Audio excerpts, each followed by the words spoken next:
Bienvenue dans notre Menti dell'essere, un espace d'écoute intérieure et de réflexion. Aujourd'hui, je souhaite partager avec vous une lecture d'Omar Michael Ivanov sur le son profond de notre voyage et sur l'étincelle divine que nous portons en nous. Cet extrait est tiré du livre Aux sources inaltérables de la joie, publié par Prospeda. Laissons ces paroles nous accompagner, ne serait qu'un instant, afin d'avancer avec davantage de présence, de clarté et de lumière. La raison pour laquelle les humains commettent des erreurs de jugement et de conduite et connaissent tant de souffrances, c'est qu'ils ne savent pas ce qu'ils sont venus faire sur cette terre. Ils viennent et ils s'en vont. Dans quel dessin cosmique s'inscrit leur destinée? D'où vient-il et vers où repart-il? Il ignore. À ces interrogations, il y a une seule réponse. Dieu. Et en réalité, c'est même la seule certitude. Nous sommes sortis de Dieu et nous retournons un jour en Dieu. Qui aura-t-il entre ces points de départ et ces points d'arrivée?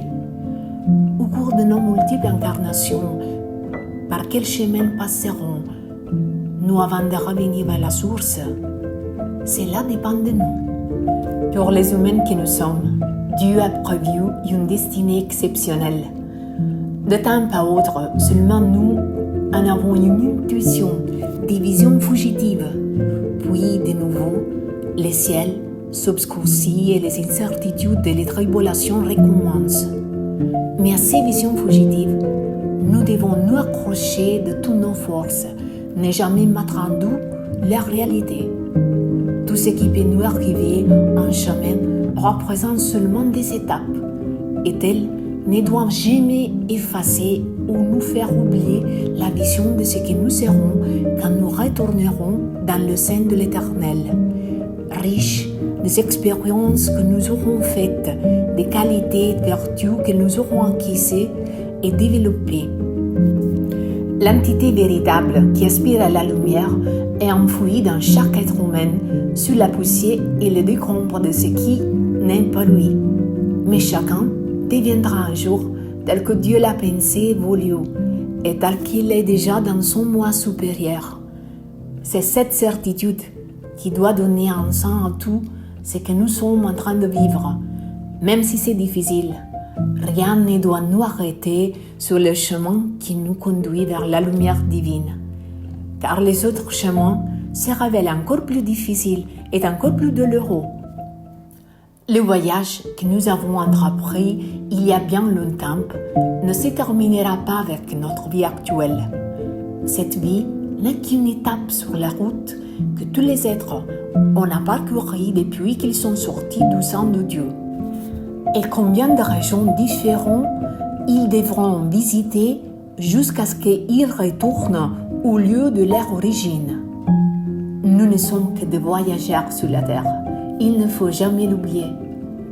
Mais même parmi les spiritualistes, trop peu sont capables de maintenir constamment en eux cette idée qu'ils sont des voyageurs et qu'ils ne doivent s'arrêter nulle part pour y pousser des racines. Le chemin à parcourir est long, très long.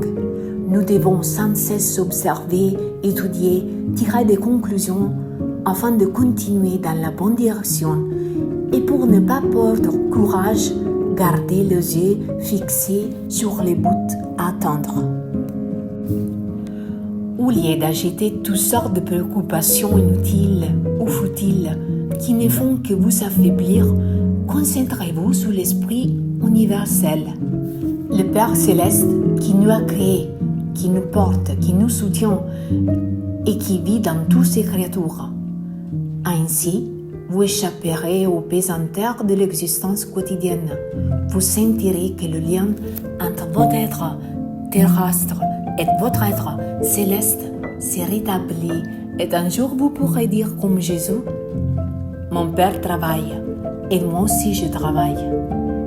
Pour le moment, nous ne connaissons que le point de départ et le point d'arrivée, Dieu. Tout le reste est incertain.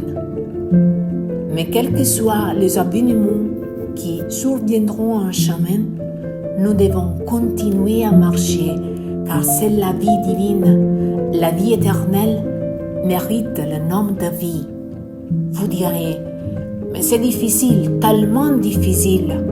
Oui, c'est pourquoi vous ne devez jamais oublier que vous êtes habité par un esprit qui est une étincelle gelée du soin de l'éternel, du feu primordial, pour s'incarner dans la matière. Cette étincelle porte en elle tous les projets divins et ces pérégrinations à travers la matière n'ont pas d'autre but que de réaliser ces projets. Pour subsister, cette étincelle a besoin de nourriture et des symboles de la nourriture physique comme de la nourriture spirituelle. C'est le pain. Jésus disait, je suis le pain vivant, je suis la pain descendu du ciel. Et le soir de la scène, il bénit du pain qu'il donna à ses disciples en disant, mangez, ceci mon corps. Le pain représente donc l'élément de la vie divine. En venant sur la terre, nous sommes déjà en possession de certains des éléments. Ceux qui les ont gaspillés dans leur incarnation antérieure et ne vivent pas raisonnablement doivent s'efforcer de les trouver. Sinon, ils continueront leur voyage au milieu de grandes difficultés. Merci d'avoir partagé avec moi ces moments d'écoute dans Nutrimenti dell'essere. Emportez avec vous ce qui, dans cette lecture, a résonné le plus profondément en vous et laissez-le vous accompagner sur votre chemin au quotidien. À très bientôt pour une nouvelle lecture inspirée des enseignements de Omraam Mikhaël Ivanov.